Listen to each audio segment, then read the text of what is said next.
Hey everybody, Brett from AstartesGaming here, back with another episode of our King of Dragon Pass Let's Play. So I have done just about everything I can, or possibly can, to try to convert this over, or transfer this over to the new computer. However, I just cannot find where they keep the save file for this game. I've even gone so far as just copying and pasting the entire game directory into a flash drive and then recopying it over onto the new computer, and even that didn't work. So there's no save game files in like the My Documents, My Games directory like there are for other games. So where these save files are being kept is beyond me. But yeah, we're back on the old computer to crank out another episode.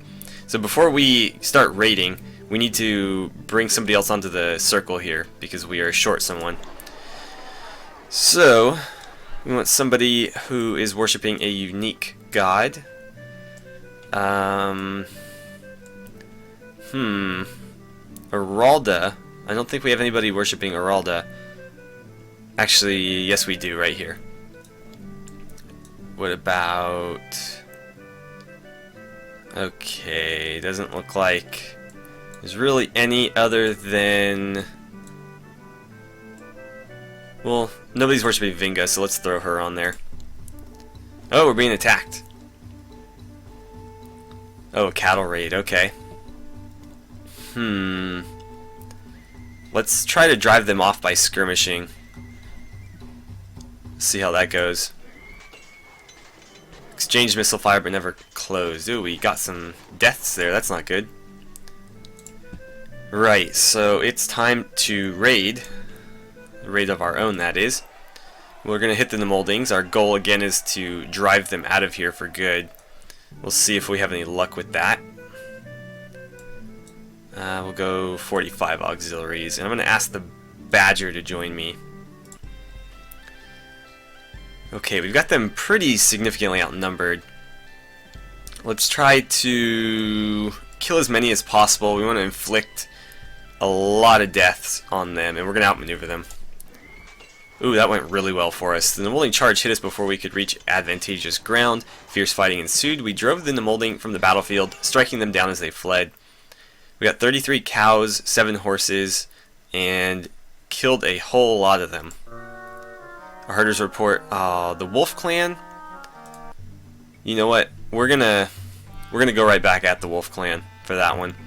A member of the Nemolding ring named Enestara the Holy and 3 bloodied weapon things approached the clan ring. They don't look very bloodied.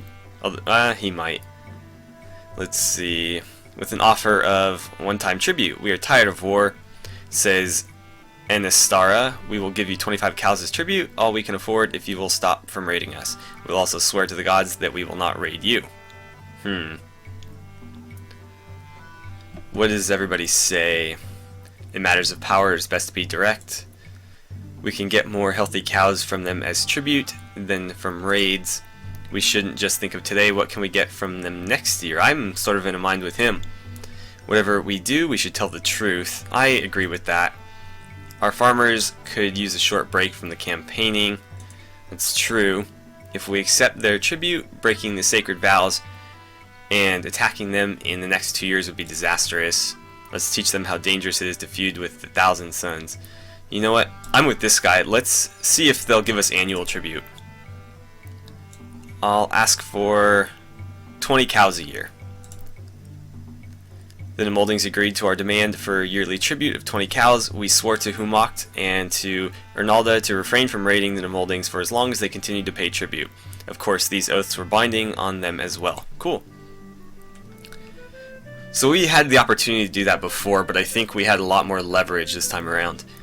Now, it's still fire season, so I think it's time to give the wolf back what they, or try to take back from the wolf what they took from us. Uh-oh. We were spotted, and our 12 weapon thanes are facing 10 weapon thanes and 21 spearmen. Let's try to survive and evade.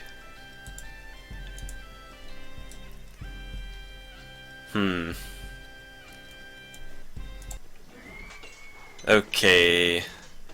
They charged into us before we could withdraw. The battle didn't last long. We were driven from it. We had 1 wound but no death, so that's good. Could have been worse. Alright, Earth Season. Let's go talk to the wolf. I don't like that they're raiding us. They're our allies and they're not acting like it. They've done this before. I'm gonna send... I'm gonna demand tribute. He is not very good. Well, he's very good, but not renowned at custom like this guy is. So we'll send Kalai, and I'm gonna send a slightly larger,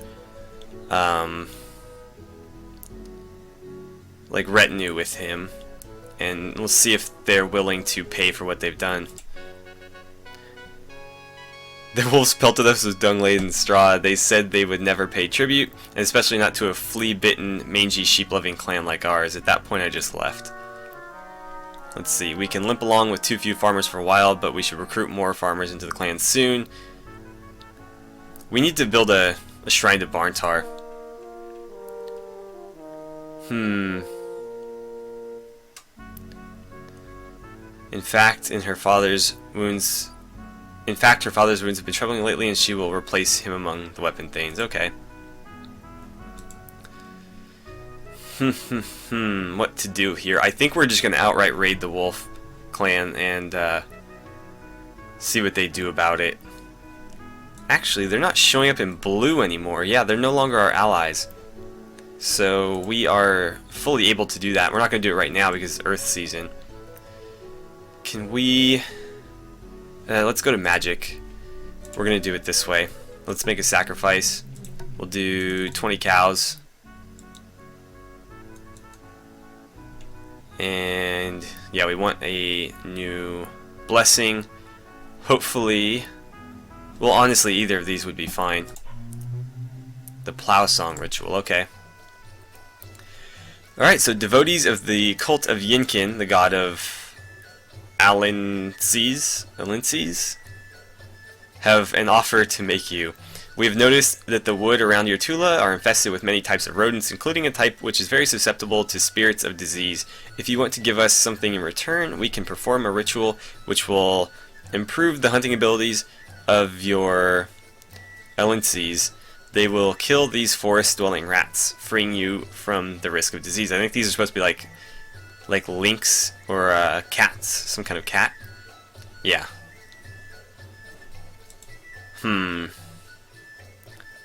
Their magic will last for many seasons. Although he is a cat, Yinkin is Orlanth's brother and son of the mountain goddess Carofin. Any asking price can be bargained down. We can well afford to pay for this service. Yeah, let's go for it. 10 cows worth of goods. I mean, that's fine. We have plenty. I don't want to offend them by bargaining. So they gather our cats together in a stead. It was remarkable to see the willful creatures following the Incan cultists as if they had become sheep. We heard wails and howls coming from the stead and could not tell which were made by people and which by cats. Finally, they emerged and said that the ritual was a success. And we had a good harvest. Cool. Very, very good. It's a real shame that our trickster died. He was a really good character, but we really need to complete that quest, and he was the best one for the task. Unfortunately, he wasn't able to pull it off. But let's see, we were working on this. We want to build a shrine. That's not too bad. Okay, we need to turn some hunters into farmers. We'll do... let's keep 20. Oh no, we got trolls attacking us. We have them pretty well outnumbered though. Should we use the fear spirits? I don't know. I think that's only a one-time use thing, so I'm always hesitant to use it. Let's use some magic. And we're going to try to drive them off by outmaneuvering them as usual. Come on, scroll. There we go. Oh, it went pretty well for us, actually. Oh, no. I didn't mean to leave that box ticked. Oh, well. Well, we only had one death and dealt out some pretty significant losses to them, so I guess that worked out. Although I am a little bit disappointed that we used that thing up. I don't know that we still have it. Let's see, actually. I don't see it among our treasures, so it must be gone. Although, was it a treasure? I'm not sure. It says we should buy some cattle. I think we have enough, but I guess it wouldn't hurt to have more. Let's trade some food. We've got an awful lot of food. We'll trade with the badger. They've been good to us so far. Let's see. We will sell food in return for cattle. What does everybody else have to say? Can't really support any more trading partners right now, though we could if we enlarge our Asari's temple. I reckon our market will make a profit of around 33 cows worth of goods this year. That's good. Trade goods are fine, but you can't eat them. In bad times, you can't always buy food. I have no specific advice to give. She's aggressive. I like her. Just take what we need. We haven't been exploring. We should probably get back to that. Let's see. Our explorer guy is gone.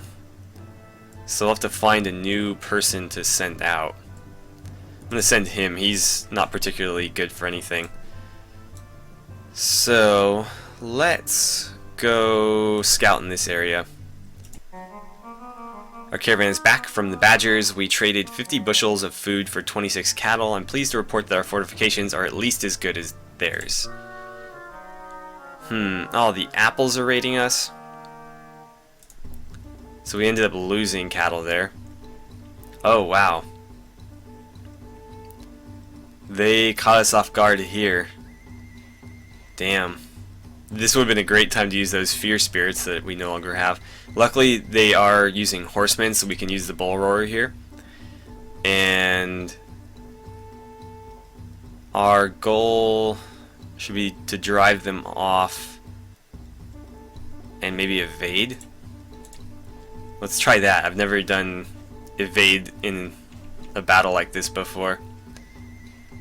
Some magic might not be a bad idea either. Okay. We twirled the bull roarer and the enemy mounts became uncontrollable. We tried to withdraw, only to discover the Tanaharts had cut off our retreat. The clash ended quickly. Their magic was stronger than ours, but we quickly rallied. We drove them off. Interesting. That actually worked out for us. We did take some losses, but none too bad. We actually killed more of their men than they did of ours. Word is that the Bachati picked up 10 new weapon things. They came from Hjortland, more stalwart Orlanthe, outraged by the excesses of the usurping pharaoh. Alright, let's go ahead and allocate these. We'll leave 2 in reserve. Ooh, a treasure. The party we sent to the northwest found an old, partly charred battle standard. They brought it back because they thought it was magical. They were right. I've learned the standard secrets. If we ignite the standard at the start of a battle, it will help us maneuver our troops. It might burn up during the fight, but it will be powerful magic while it lasts. Okay, so we've got 2 banners now. Oh, look at him. He's all old now. We have no healer on the ring. But yeah, he's all old now. He's got his gray beard and everything. He had a pretty impressive beard before, but now that it's grayed, he looks even more wise. Sea season. What do we want to do here? Relations. Let's try to find a new friend out here. Maybe the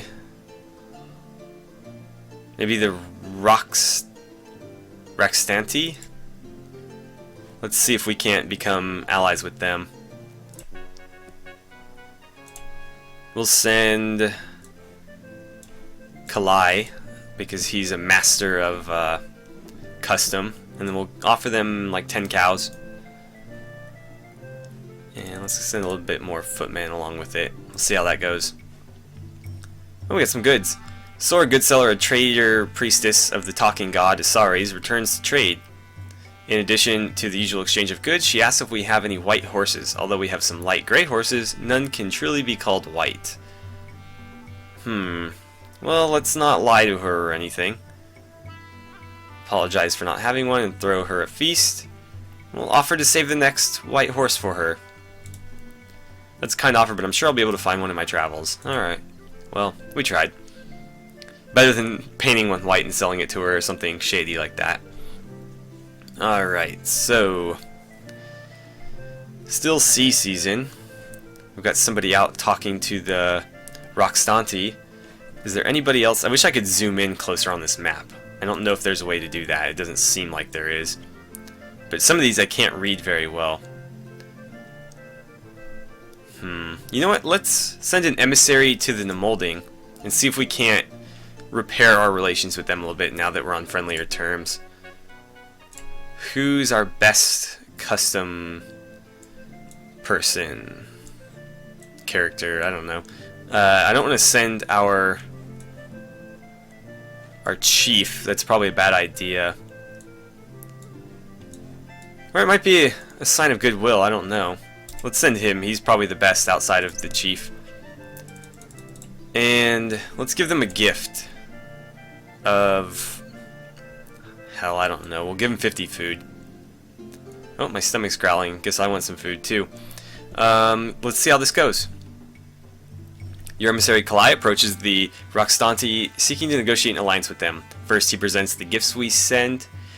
They are most pleased with the gifts we present to them. Their chief is a known miser. We must appeal to his lust for wealth. Alright, let's try it.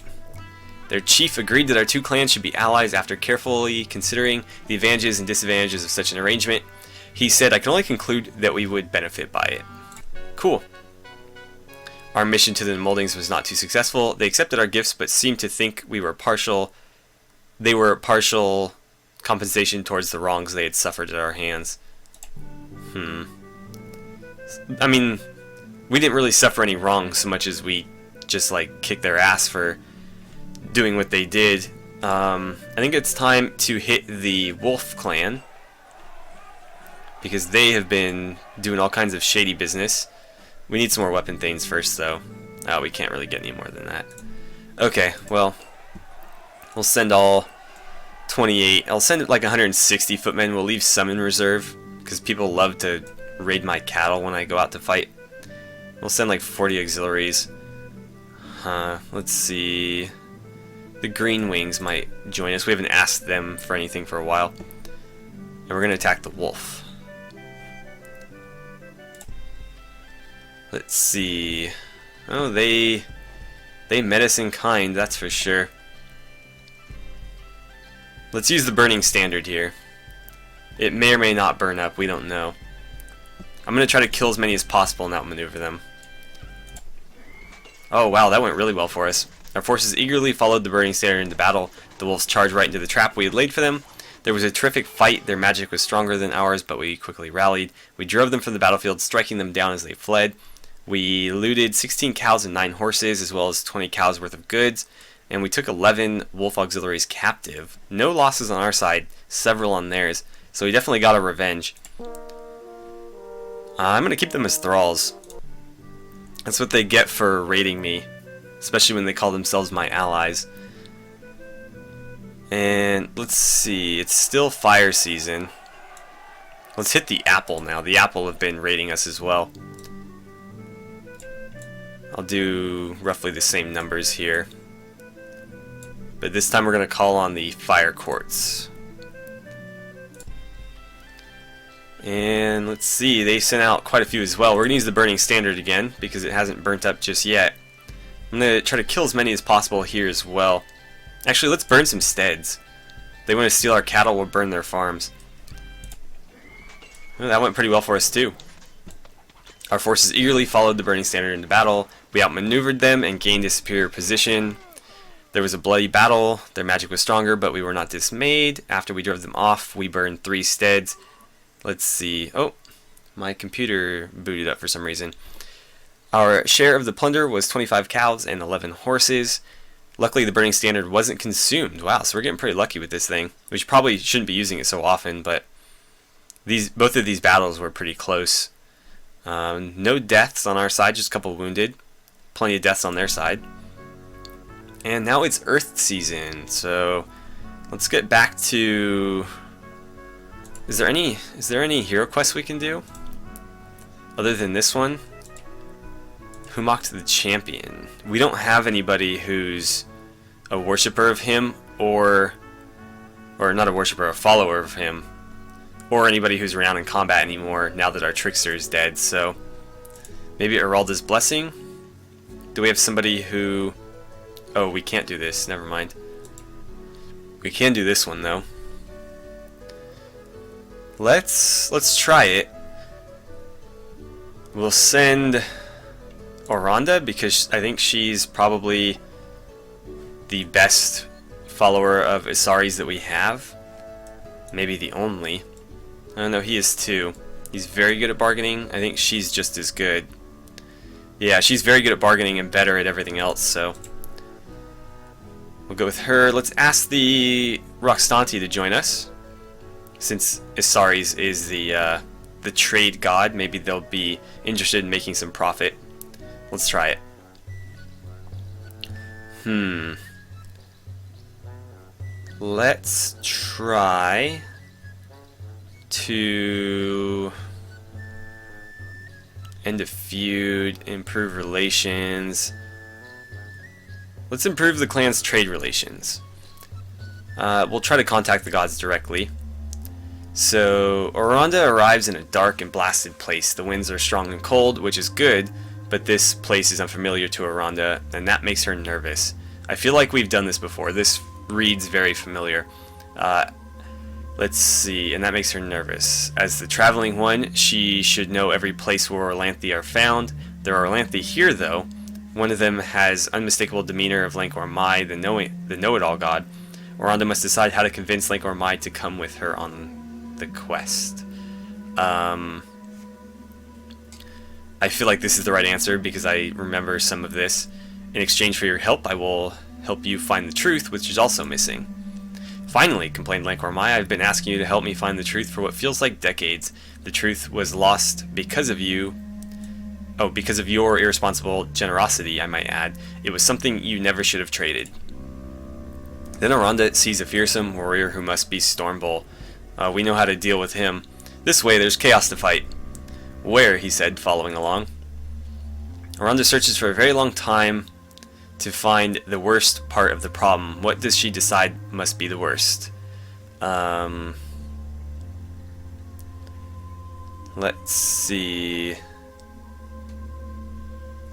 People are enemies and no longer talk with one another. This realization led Oranda to walk through the stream of silver swords. She did this until all three questers were bleeding from wounds to the legs. Ouch.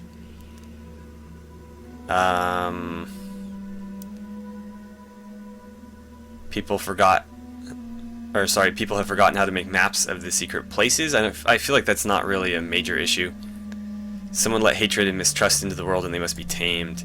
This realization enabled Oranda to find a special route by digging into a hillside. She uncovered a passageway that allowed the group to cross the big water simply by walking down steps. Oh, this is definitely familiar. On their way to their destination, the three are attacked by a number of chaos beasts. Finally, while traveling through a ruined city, the group is attacked by a gigantic chaos thing, one whose name can only be pronounced by the dead. Let's let Stormbull do his thing. Stormbull defeated the chaos creature, slaying it utterly. Alright. Oranda leads her companions to the Tula of the Digging Stick People, who are suffering terribly. The Digging Stick People explain that their Tulas are the battleground for war between the Long Noses and Big Teeth. I do remember this. It's like mammoths or elephants and like saber-toothed tigers fighting or something. Whenever they fight, Digging Stick pastures are trampled, the Digging Stick's cows are stolen and eaten by hungry soldiers, their carls are captured and ransomed so that the armies can buy weapons, blah blah blah. Let's see. I'm not sure what the correct one is here. Oh, don't click that, please. Give me treasure. I don't need treasure. They obviously don't have it. Give a treasure to the digging stick people. That's an interesting one. Which treasure? Huh. Seventh Wind Crystal. I don't know what that is. I can't proceed without giving them one, though. Maybe I shouldn't have done that. I'll give them the Raven's banner because nobody ever wants to hold it, so I'm never convinced it's worth using. Moved by Oronda's generosity, the digging stick people gave her their last treasure. It was a board of nails, and the digging stick people said it would ward off bad thoughts. Let's go to the long noses, so long as, or no matter who follows, I guess. Stormbolt went along, but Lancor Mai went elsewhere. Oronda meets with Oriska, priestess of the long noses, who says, "We have no cause to make peace with the big teeth. They have always attacked and killed us. Our best and finest are murdered. They take our leaders, our priests, our healers, and our weapon thanes." Oriska lowers her voice and through her enormous nose whispers a shameful secret. "Then the big teeth eat them. They devour our flesh and prevent our bones from being interred in my holy place, in my holy secret place. We can never make peace with them so long as they eat us. Now that the thing called death has come into this world, it is impossible." Let's see. We gotta negotiate here. "I will make them promise to give the chewed bones back, so the long-nosed spirits will fly free." Oriska said, "You cannot make promises on behalf of the cruel big teeth." Let's go talk to them then. Oronda meets with Peritur, the war leader of the big teeth. He says it has long been decreed that we should eat the long noses, for they are large and juicy and flavorful. They can eat the grasses of the plains and the leaves of the forest, but we cannot. We won't starve just to please others. We could eat you two legs instead, devour the villagers whose tulas are you are so concerned about, but I do not think you would consider that a just solution. We cannot do as you ask, for how does one make peace with one's dinner? Let's see. You know what, let's ask the knowing god for help. Oronda asked the knowing god for help, interrupting some pointless thing that Lancor Mai was doing. He said that Oriska was nothing but an overgrown cow and Peritur just a big A-lynx. Then Oronda knew what to do. She told Stormbolt to romance Oriska, and Oriska agreed to attend a peace parley. She told Stormbolt to kick Peritur and show him who was boss, and Peritur agreed as well. Alright. Now that the two leaders agreed to talk peace, what does Oronda propose? The big teeth must trade back the bones of the dead long noses. The long noses must trade with the big teeth. Let's ask for a hint here. The long noses must accept that some of them will be eaten. Oriska said, "It is one thing to make demands of the long noses, for we are a good people and can be trusted. But what about the big teeth who started this war?" Oriska said. The big teeth must trade back the bones of the dead long noses. Oriska and Peritur made peace. Through this talking, they made trade, and with trade, traveling began again, and the world started to knit itself back into place. Oronda had done her work and prepared to leave the realm of the gods. We did it! Uh-oh.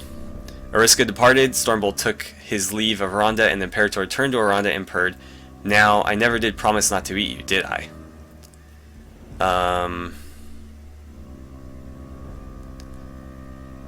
Offer to trade treasures. Let's see, Peritur said, "That is good so long as it is not one of those stupid digging stick people treasures. My den is already lined with those." Oh, crap. I'll give you... Oh, really? Let's see, owner gains magic but loses it by trading away. Can't use that one then. What's the white calf do?